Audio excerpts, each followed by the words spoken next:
Listen, shift your focus. You are not waiting on God's power. God is waiting on you to believe his word, to believe his promise to you. God wants to restore that relationship. He wants to heal you. He wants to provide for you. He wants to make a way for you. God, through Jesus, our Lord and Savior, has compassion on you. There are things that you have been praying about that you want to see happen or manifested in your life, right?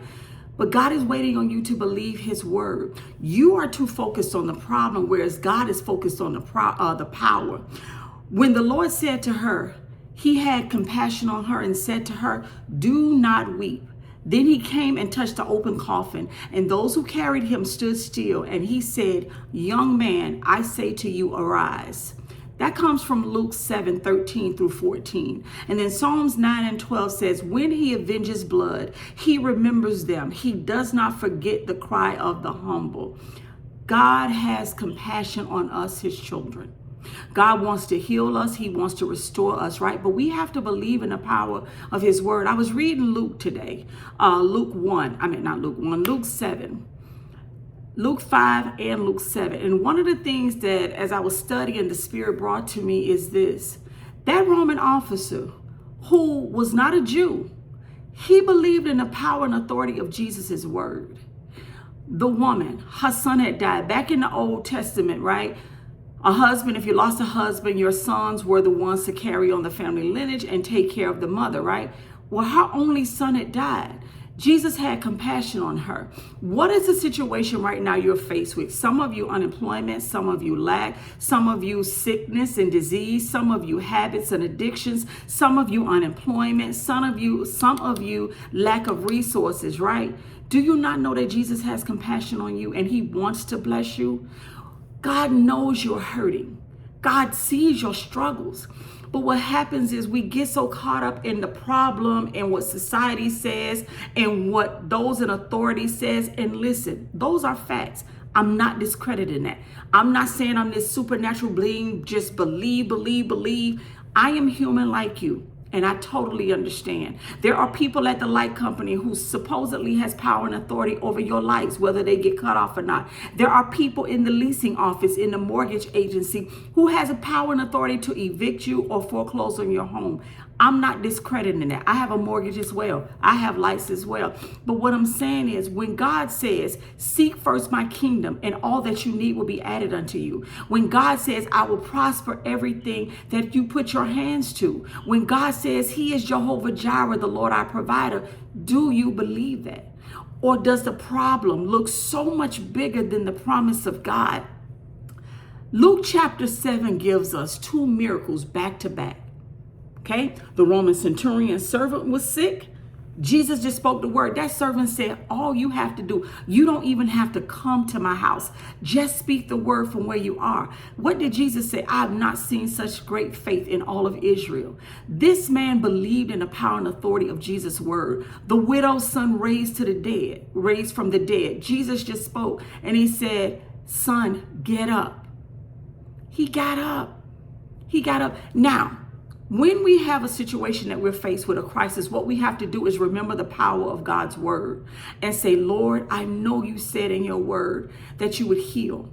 You said he was wounded for my transgressions. He was bruised for my iniquities. The chastisement of my peace was upon him, and by his stripes I am healed. So, Father, I believe that in my body I am healed. I believe that in my finances I am healed. I believe your word in Psalms 24 that all of heaven and earth belongs to you.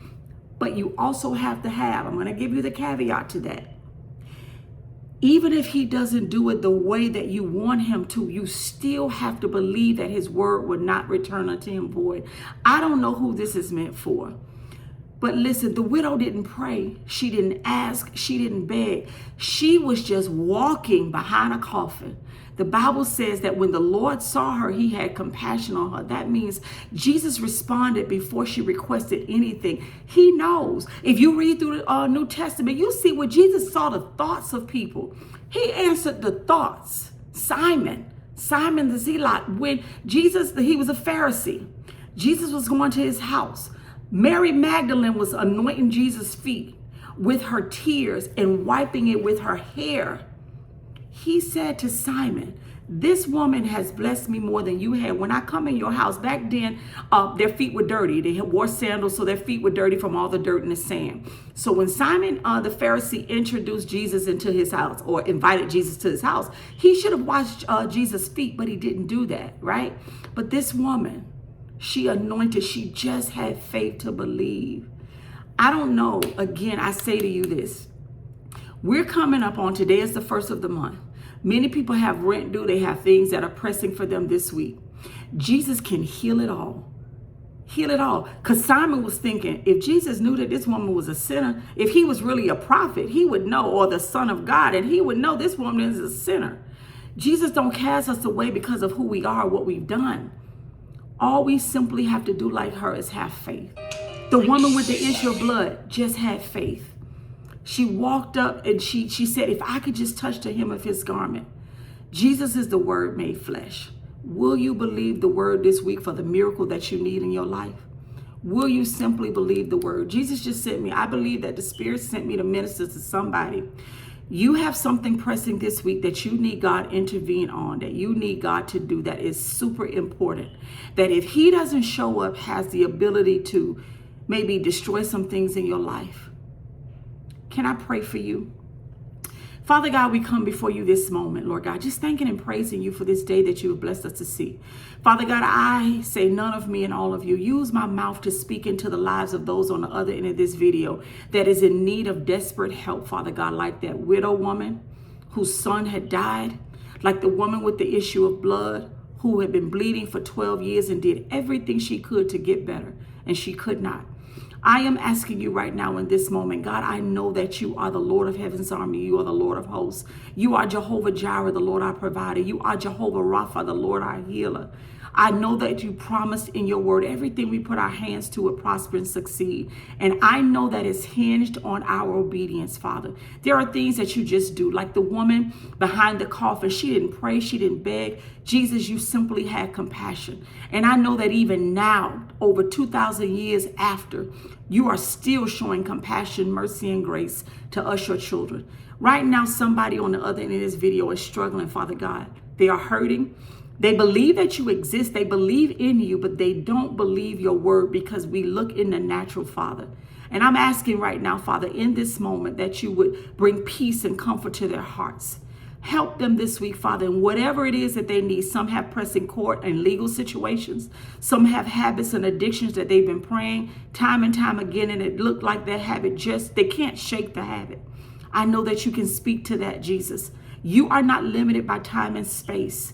You are limited by faith. And so I pray that, God, you will strengthen their faith this week to believe for something supernatural, for a breakthrough, for a miracle, for healing. But above all of that, Father, I am asking that you would strengthen and help us in our obedience to believe. Forgive us our sins, Father God. I thank you that the blood of Jesus covers our sins, past, present, and future.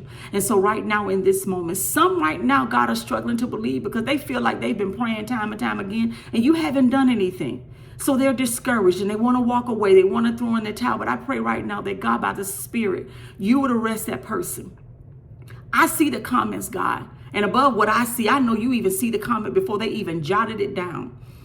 That what do they do when they keep praying and you haven't done anything? What do they do when they're being evicted and you haven't interceded? What do they do, God, when their children are off course and they've been praying for that child? What do they do?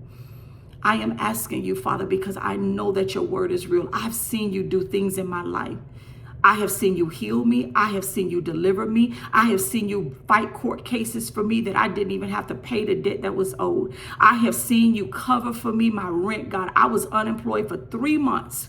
No income coming in, but you made sure my rent was paid every month, God. You made sure me and my children had food on the table. So I know that, God, you can do the impossible. And I know that your word says you're no respecter of persons. You are a respecter of faith.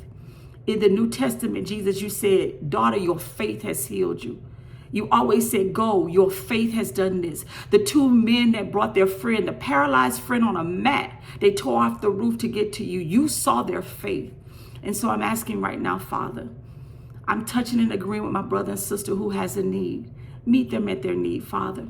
They are so focused on the problem, but you are focused on your power to deliver them, to heal them, to provide for them. So I'm asking God that you would make a way this week. Do what only you can do, great God, that you are. I pray all of these things in your name, Jesus. Amen. My sister and brother, I don't know who you are, but I just pray. Believe his word. Simply just believe his word. The centurion just said, Lord, I am not worthy. Just speak the word. That's salvation language. No, I can't fix it. You can't fix it, because if you could, you would have. Like the woman with the issue of blood. You have been doing everything you could in your own strength. Nothing has worked. Will you simply find scripture? Will you simply find something in the word of God to stand on? I did the 21-day find it in the word. The link for it will be in the bio. It's no pressure to get that. All I'm saying to you is this.